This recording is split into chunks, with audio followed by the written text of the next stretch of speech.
Welcome to the Vertical Go-to-Market Podcast, where you'll discover new opportunities to grow your business from 7 figures to 8 from the world's most successful agency and B2B SaaS executives. I'm your host, Corey Quinn. Let's jump into the show. Today, I'm joined by author and CEO Dan Englander. Welcome, Dan. Corey, thanks for having me. It's always good to talk to a fellow banana slug. That's right. Yeah, I forgot we're both slugs. Yes. It feels like so long. What college were you at? I was in college 8.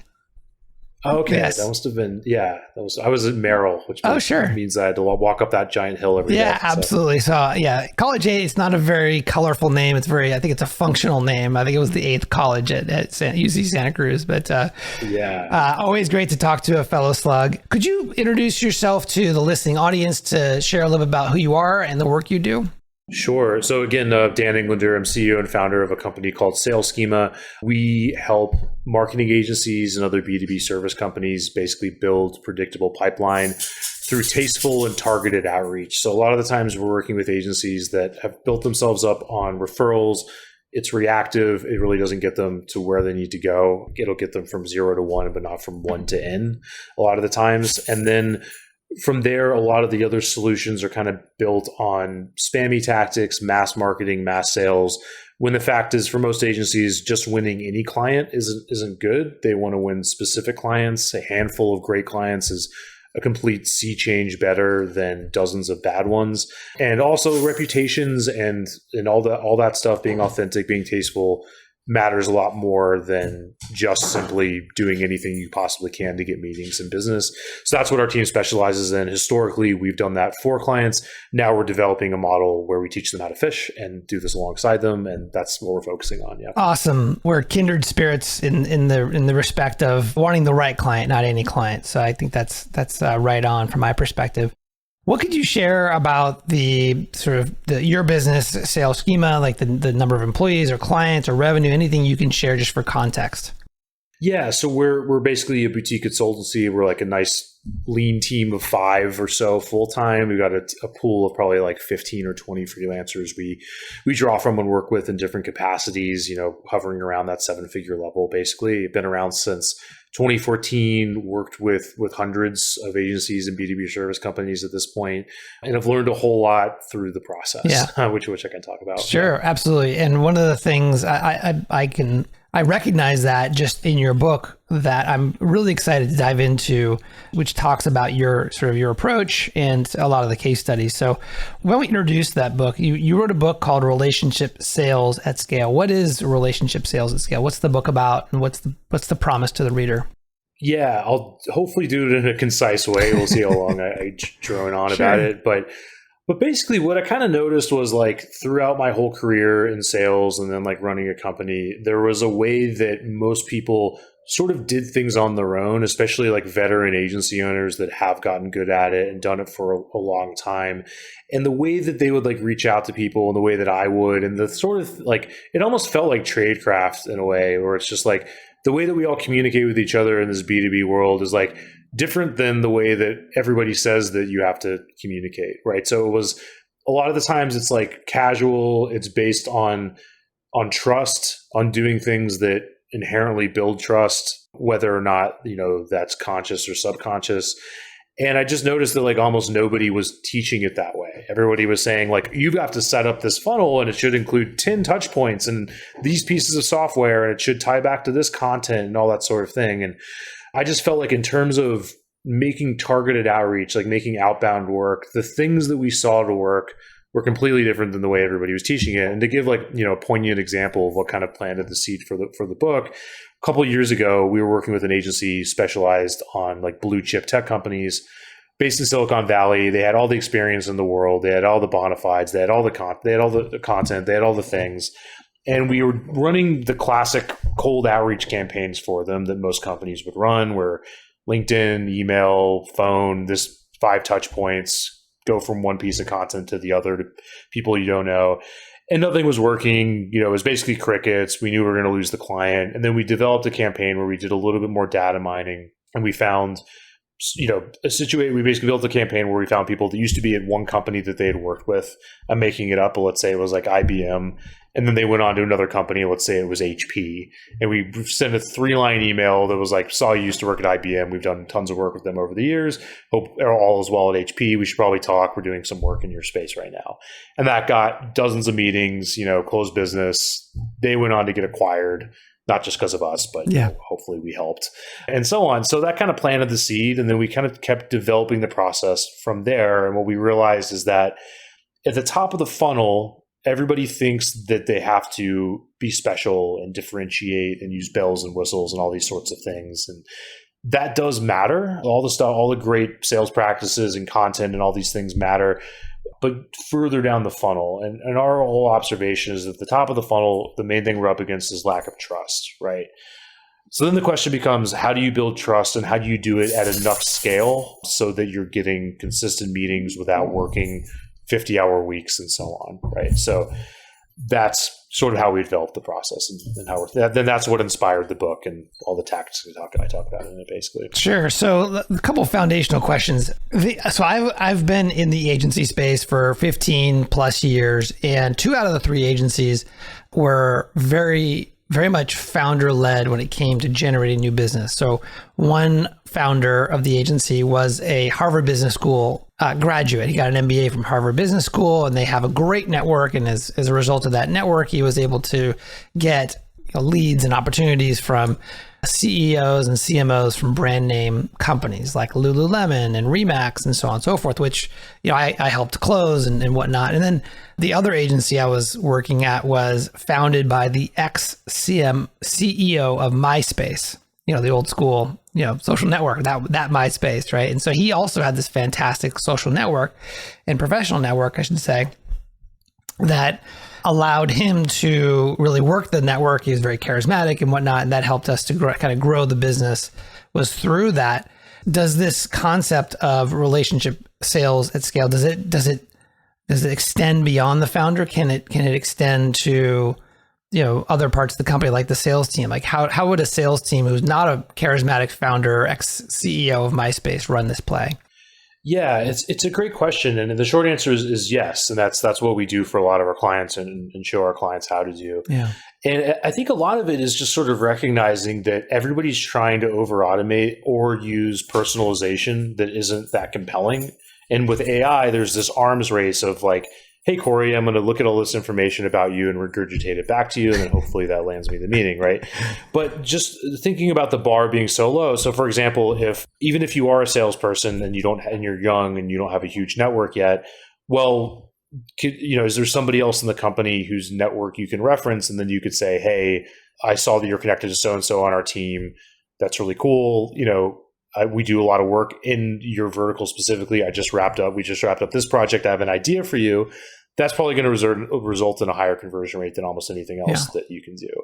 Whenever I come up with copy and I start spouting out ideas, it's usually half-baked, but at the same time, people will say things like, I would never respond to that or whatever. And I think it helps to kind of take a beat and remember, it's sort of like saying, I see ads all the time and I don't buy the product, so advertising doesn't work, right? It's like, the fact is we're going for a higher conversion rate than the norm, which is the cold outreach play and the bar being very low, right? So there's plenty of other tactics you can do, but I think the main thing to keep in mind is that most of our clients, especially in the agency space, like the total addressable market isn't massive. The numbers, the volume of outreach you need to do to be successful isn't that big. So once you're already working with smaller numbers, then that gives you the opportunity to identify those people that are going to be more likely to talk to you based on something you have in common. Yeah. So it doesn't have to be a CEO doing the outreach. It could be a lot of different people in the organization. What I like is that it takes the asset, let's say, of the collective relationships in the agency as an afterthought and really brings it to the forefront of the strategy. And you start there and you build your approach based on what exists in the network. Is that fair to say? Yeah, I think that's a huge part of it. But I think a lot of times people get too hung up on the exact tactic, right? Because they're like, well, I don't connect with people on LinkedIn, so my network's small, so I can't do that. Or I didn't go to Harvard, so I can't do that.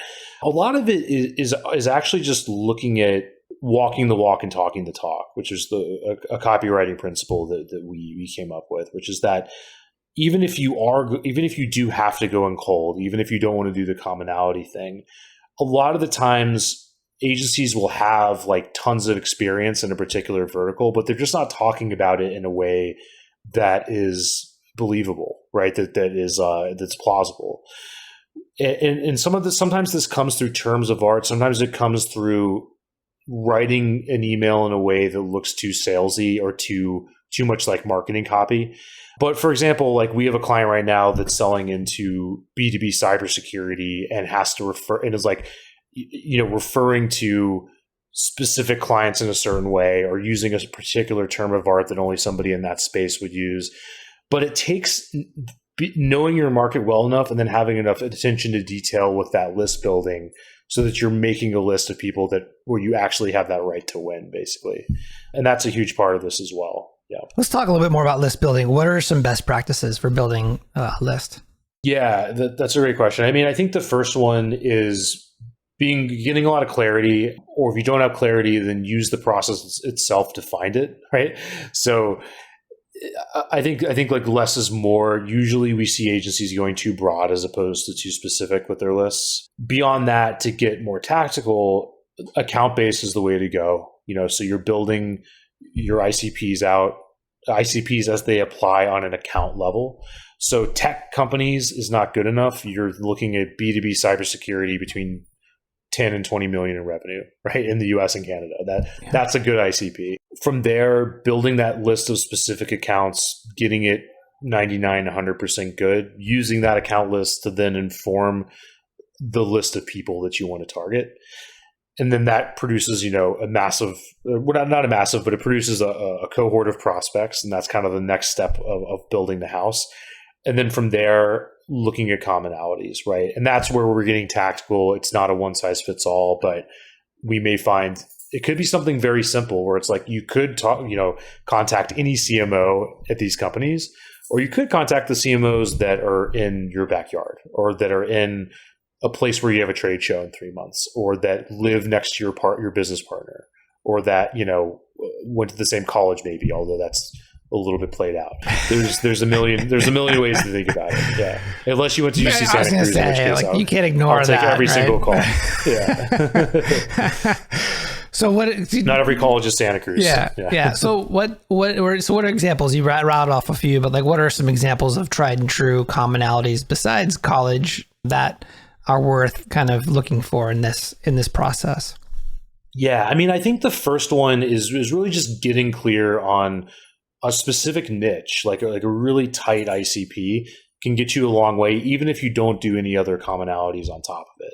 We always like to find a commonality when we can, but sometimes it might be harder. Sometimes it might bring the data down too much, right? So to back up a little bit, I think a lot of the times people are thinking about over automating and getting the numbers too massive, and then it becomes unwieldy and something breaks, or you end up spamming people and then your messages don't get delivered correctly. So what we say is aim for approximately 300 new people contacted per week. Because if you do that, then you're contacting whatever 50-ish a day, and then you can really figure out campaigns that are well targeted. But to answer your question in terms of commonalities, I think a really good starting place is actually geography, is actually location. It sounds a little bit old school and it sounds a little bit goofy, but there's just something about it that resonates with people, right? So it could be people in your backyard. It could be a place where you have client meetings. It could be where somebody else is based in your company. It could be a place where you grew up. The list kind of goes on, but that ends up, being pretty effective. But it also just depends on your vertical and what else you're doing in your situation. Like a lot of the times, events can be another way to think about this. It could mean looking at a particular client that you've worked with and have recently wrapped up work with, and you can hopefully talk about it, and then looking at competitors in similar companies. But once you're drilling down to that level, now you're writing an email where it's super compelling because most people aren't willing to do that work. Most people want to automate, they want to click a few buttons and then be done with it. What we're suggesting isn't necessarily more work, but you're just putting the work at a different place in the process. Because what most people are doing is they're backloading the work, right? So they're saying, I'm going to go buy this list or spend 5 seconds thinking about this and then running it through a few different sequences. as opposed to front loading it and figuring out, okay, I've really looked at these people. I've really looked at these companies. Like this message matches this market perfectly. And they also share this commonality with me. And then front loading that part of the work, but then you're not necessarily like A/B testing follow-up messages 100 times. Then you're not necessarily chasing them down or having somebody dialing for dollars, hitting them up 100 times to scrape up a meeting. Because what we see with that classic sales process is like, yes, if somebody wants to talk, be persistent, like don't, be slow to get back to them. Or if they get busy or flake, like, yeah, follow up with them once they've shown interest. But when you put the persistence and all that sort of like chasing at the beginning, you're actually getting diminishing returns because like you're just yelling at a brick wall a lot of the times, but also you're going to annoy people. You could hurt your reputation, or they might hit the spam button and then your messages don't get delivered anymore. So in a situation where your total addressable market's limited, it's really more about more personalization and more of that work at the beginning as opposed to backloading it. So anyway, I might have lost your question. No. I love how simply you've articulated that problem, which I too come from the camp of less is more, and to really not really to take a list and spend. You cover this in the book, but spend a lot of time on the front end, really finding the high quality prospects that clearly have a problem that you could solve, and that can afford your services, maybe your premium services as a primary area to focus on the outreach. And then it sounds like you layer on the commonalities once you get to that point, which I think is really smart. Yeah, that's what we found to work really well. And I think that it's just a smaller touch that most people aren't doing, most people won't. And it creates an effect where like, look, we're still being realistic here. Like most of the people we reach out to are not going to be ready to talk. We're looking for a percentage of them that are. Yep. But there's a qualitative element that I think gets lost. Roy Sutherland talks a whole lot about how I love his work, where it's like a lot of the times we optimize for a metric at the expense of everything else, right? So people will look at open rates, reply rate, meeting rate, but then they're not taking into effect everybody that is getting annoyed or else hitting the spam button. Yeah. And you never see that metric because it's the black box of Google. Yeah. It's invisible. And but the way it plays out, and we hear this all the time from people, is we hired a lead gen company, they got us nothing. Or we tried to do this ourselves, it used to work, it stopped working. We have no idea why. And it's like, I know why. When the open rate goes from 50% to 40 to 20 to 10, it's because everything's going to spam, right? So our whole thing is the consistency is bigger than everything else. Like if you can just keep it up and not be offending people, then even when people aren't ready to talk, they're at least not mad at you. We see this all the time. We get data on this, and the replies are like, "Thanks so much for reaching out. Really appreciate it. Can't talk right now, etc." So it does show itself. Yeah. Hey, it's Corey. Almost every day, I talk with agency owners who are frustrated with getting their outbound program off the ground. The truth is, too many agencies are too dependent on inbounds and referrals to grow their business. We all know that it's getting harder and harder to generate inbounds, and that it's just not a sustainable way to grow your business. I'd like to give you the 6 secrets for driving consistent ROI from your outbound that I learned as Scorpion's Chief Marketing Officer, where we doubled the business from 20 million to 40 million just by adding outbound to an existing inbound only program. It's a free 6-day email course that will transform your outbound from broken to consistently driving new sales opportunities. You could sign up and get the first secret right now by going to getoutboundroi.com. That's getoutboundroi.com. Now back to the show.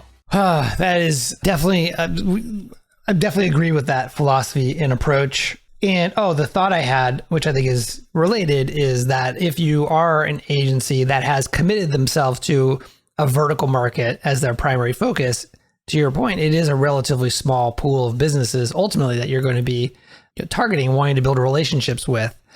And if you create a negative perception of your brand that, hey, you're just you're a volume shop and you're doing a bunch of sort of spammy activities, or what could be perceived as spammy activities, is going to work against you as you try to build your reputation in that market. Yeah, and like most things in life, it's a fine line. In the book I write about this and call it the Goldilocks zone, the Goldilocks gang, where we don't want to over automate and offend people and be spammy. At the same time, you can't be afraid to contact your market, and you also have to realize that like you need to keep up with a certain volume level, and that if you try to get it perfect, then nothing's going to happen at all, and you could write these really custom love letters and stuff, but then you're going to get busy and they're going to fall off. So it's a fine line. And for us, the numbers can vary. 300 is not a golden number, but that tends to be the approximate amount where we're contacting around that many people per week. And how big is the total market? Like, what is there a number that you like to get above or below when it comes to like the total number of businesses or contacts you're looking for in this outreach? Yeah, that's kind of hard to say. It just really varies depending on our clients' total addressable markets. But to hopefully be helpful, usually, look, our clients are not necessarily niche to one industry. That's nice when it happens, but usually there's like a handful that our clients are working with. Sure. And some of them don't want to be niche to one industry, which is fine. Maybe they niche more on specialization or whatever it is. But what we always say is that, look, like you might be industry agnostic, but the people receiving your message what's the first thing they're going to say? What have you done for telecom? What have you done for manufacturing, right? So we still have to work within that constraint because that's how they're going to be thinking of themselves. And with that in mind, let's go for 3. If we do more than 3, it's going to be it's going to be confusing. And if we do, fewer than 3, maybe you're not ready to niche that much yet. Yeah. So usually we're going for like 3 ICPs, account-based ICPs at once, if that makes sense. Yep. Yeah. And then a lot of the times we're not going for, sorry, I didn't mean to cut you off. I was going to say, we're not going for hundreds of meetings a week. We're going for like a meeting a day. This is kind of the target, good. And sometimes we might have to get through a few more than that to get to the good ones, but like our clients are usually happy with about that. And the napkin math is like, look, if you can get a 10% close rate, you can work your way up to doing that on outbounds. That means you're talking to 10 people, you're closing one of them, then you're potentially closing a deal every couple of weeks if that's what you want. Yep. We don't promise that. We work at the meeting level, but that's definitely something we see. Yeah. What are some best practices for leveraging, let's say, your first degree connections on LinkedIn to, empower them, let's say, to help you to get to the contact you're trying to get to? Like, what's the best way to do that? Yeah, that's such a great question because like most people, including myself at some point, have done this the complete wrong way. But like almost everybody does this, right? The worst thing is when you go and you say, "Hey, do you know anybody?" and so on, and then you get better and you're like, "Hey, do you know anybody that's in this sort of company between X and Y that has this problem?" That's great, but it's still hard for that person to help you because they're busy. They have to understand exactly what you do, which is usually complex. They have to find the right person. They have to feel comfortable introducing you. All these stars have to align. So I think, the way we've been able to help clients and the way we see our better clients handling this is it's all about as much specificity as possible. So if you're on this networking meeting, all the resources are there in front of you, like at your fingertips to go and say, hey, Corey knows these 5 people or might know these 5 people that I'm hoping to reach. And then you could be able to say, hey, Corey, like, can I run some names by you? And like, can I help you in any way as well? Do you actually know these people? Are these intros you feel comfortable with? Great, you can help me out. I'm going to follow up with you and send you a template that you can use to make this super easy to connect me, right? So it's that kind of thing that I think gives our clients a lot of leverage. This can get much fancier. There's stuff we do that's proprietary that involves ranking your first degree prospects so that you can say, hey, this person knows 50 people I want to reach, and then you can reach out to them. And like, there's ways to systematize this, but even if you do it just that alone, you're already like miles ahead of everybody else. Yeah. Let's say you mentioned you're helping your clients with a done with you type of approach. Is the expectation that they're going to basically build this capability in-house, this relationship sales at scale capability in-house? Is that the vision with your clients? It is. And it's a lot of the times it's not just, so the owner can network better or use their network, because that to me is medium to long term kind of fragile, right? Because if they ever want to sell the agency, you're gonna have a system for teeing up business that goes beyond just that network. But I think as a philosophy and as a process, relationship sales scales to the team, right? Because that it's not just your Rolodex; it's also looking at the commonalities that the individuals have with prospects, that you have with the specific companies that you want to reach, or even on an account basis, kind of how you're doing that, how are you doing outbound well, and so on. So that's how we're thinking about it anyway. Are there metrics that a sales manager or a leader could be, using to ensure that they're, practicing a relationship sales at scale approach? Yeah, I mean, I think the biggest thing is being able to budget just the time to the systemization of it and the time for doing outreach and putting in that sort of activity with the knowledge that focusing on it's going to give you more leverage than a lot of other things you could be doing. So that's the first thing. I think as far as, measure, it's hard to measure like the value of just networking because there's a lot of ancillary benefits to it as well. Yeah. It's not just for new business, but I think that if you're hiring a salesperson, you want to empower that person, right? And you want to kind of give them leverage. And so part of that is for them to be able to say like, okay, if I want to break into telecom, why don't I have the process for identifying who in the company knows people that know a lot of people that we want to do business with, and then being able to do outreach to get introduced in a tasteful way, So I think that's one way to measure it. Obviously, the other classic sales metrics from there, opportunity value and so on. Yeah. Yeah, that's awesome.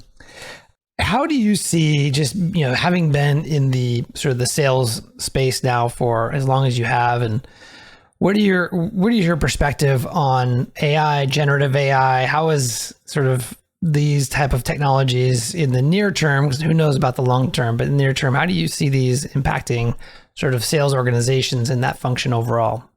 Yeah, I'm keeping an eye on it and I'm still completely open-minded to it. Yeah. But I'm not impressed yet, to be honest. I'm just not. And I think that everybody's like, and I feel like awkward saying that because there's a lot of pressure to get with the program and to pretend and to sell AI because it's the new thing. But I think that it's going to make what's already scarce even more valuable, right? Which is the thing that you have in common. I mean, it's not just a commonality, but the thing that I think it's going to make trust even more important. And I think that it's going to create a lot more noise, which is going to make that which is scarce even scarcer, right? So we haven't even seen it. We're just getting started for how weird things are going to get, right? Because it's like, there's already deep fake technology. There's already stuff that can mimic this, that, and the third about you. People are going to get more. We're already skeptical of things and people we don't know reaching out to us. But, email and outreach is predicated on, and all this stuff works. Like, we have to be able to do business with people we don't already know, right? So this has to work, but I think it's just going to make the level of trust even scarcer. And I think that, brings up the value of what we do. Yeah. So I'm excited. 100%. Yeah. So as an agency owner, I mean, you own an agency, you help support agencies directly. You wrote a book. And was there strategic thought around that and the work you do? Were they disconnected? Like, what was the impact, and what's been the impact of having a book to your work and you're growing the agency? Yeah, I think a lot of it was I just had all of these ideas that needed to spill out of me. As you probably gauged from my droning responses so far, I have trouble being concise. So I find it much easier to write books than to do like tweets or snappy articles and that kind of thing.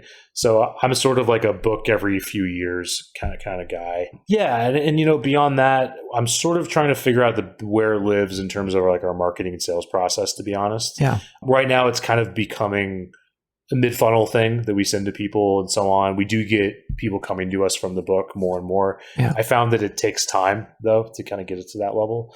And it's great. It's an authority builder. I think a lot of the times I hear a lot of unfair criticism against business books and other nonfiction because people will say like, well, this could have been a blog article. And it's like, yeah, it could have been a blog article, but it's a costly signal. The whole point is like, I'm making a point. Like, it took me a lot of energy to put a cover on this thing and to get all this stuff together. So it's like I'm putting this in bold here. Yeah. That's kind of how I'm thinking about it. One of the things I really like about your book is that it's very tactical. Like I in reviewing it, even just before this interview, I was getting ideas about how to do the specific types of outreaches. Like, for instance, you talk about 4 different types of campaigns to reach out to your first degree connections. And so while, people can criticize, I think that there's a tremendous amount of value packed into that book. So for whatever that's worth, I wanted to share that with you. Speaking of your agency, so what is an ideal client size? You mentioned some of that at the front end of the interview, but what is an ideal client for your agency? Yeah, it's really interesting because like we're going through a lot of rethinking about this, because we always like scream about how everybody should be niched and specialized, and we always kind of thought we were, and I guess we were better than some because we focus on marketing agencies and to a lesser extent other B2B service companies. But I think in the past, we still work with the bigger agency that's like above that 5 million, 10 million level in a done for you capacity. Like we have room for, a couple of those every so often. But I think, and then on the lower end, there's plenty of agencies I talk to that we're hopefully helping out that are like below that $1-2 million level. But our sweet spot right now, as we're figuring it out, I think we've sort of looked back at our best clients who get the best results are sort of like that 1.5, 2-ish to about $5 million level. They've, the owner knows that they can't be the only one selling. They know they need help. They know that they need to get past referrals. They've probably worked with some lead gen company that got them nothing. They probably tried to do various start and stop experiments on their own, and they need help finding like not just any client, but like the right client. So that tends to be where our sweet spot lives nowadays. Yeah. And how do people hear about your agency? Is it mostly through relationships, or do you do, obviously you probably, well, I'll ask, how do you grow your business? How do you get new clients?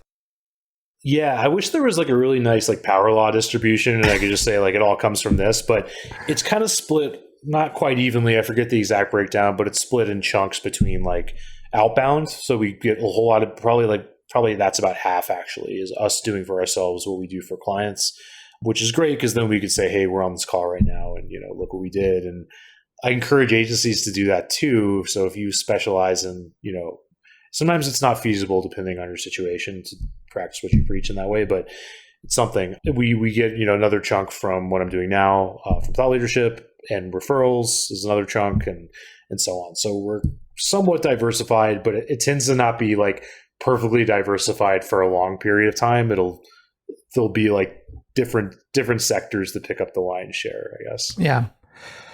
So couple last questions as we wrap up here. What advice would you have for an agency that's thinking about relationship sales and how to leverage relationships in helping them to grow their agency? Yeah. I mean, I think the first one is figuring out, what you actually want to accomplish and what makes for an ideal client, and the sort of like normal blocking and tackling and strategy that agencies are probably doing for their clients. So that's thinking about your ICPs. That's thinking about like really where you're trying to go, and that's probably pretty cliche response, but I think that's the first starting point. And then from there, it's really about time and resources, right? So it's like, okay, somebody's got to be the sales point person. Somebody's got to be the face of these campaigns and be getting on that first call. If there's nobody else in the company that can do it, that usually means it's the owner. Before long, it could be somebody else, right? Once you have the system and process for teeing up leads, then you can plug a salesperson into it. It helps to have an assistant role that can help with the more technical list building, software, et cetera, aspects of this, and so on. So that's the sort of thing we're helping people figure out. Beautiful. Last question. What is your motivation?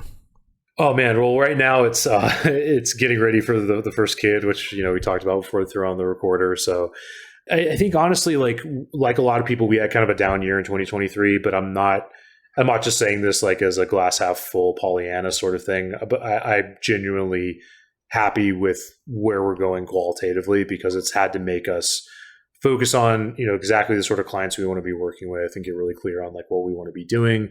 So that's good. And I'm motivated about what we're what we're building now and sort of like the morale with the team and everything like that. So kind of had to focus on what's important. Yeah. That's great. How can people reach out to you if they want to connect with you, learn more about your services, or just, connect otherwise? Yeah, probably breaking cardinal rules by giving too many call to actions, but our site is a great place to learn more, saleschema.com. My email is dan@saleschema.com, and then I'm on LinkedIn as well. Yeah. Beautiful. Any last thoughts you'd like to share about the topic of relationship sales at scale? Yeah, I mean, I think the important thing is like the consistency in getting started with something and then messing it up maybe, as opposed to doing nothing.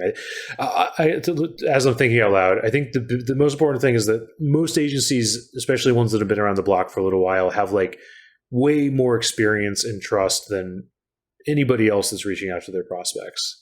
That's not a given. I don't know everybody listening, but what I tend to see is that people will have like these track records of like working with like dozens of the biggest XYZ companies on earth, but they're still scared to reach out to their prospects and build a relationship. So I think it's mostly a problem of getting started on something, even if it's not perfect. Yeah. And I can't think of a better partner to help them get started with than you and your team there. So thank you so much for joining, Jen. Thank you, Corey. Appreciate the kind words and everything. Yeah. Yep. All right, folks, that's it for today. I'm Corey Quinn, and I hope you join me again next time for the Vertical Go-to-Market Podcast. If you receive value from this show, I would love a 5-star rating and review on Apple Podcasts. Thanks, and we'll see you soon.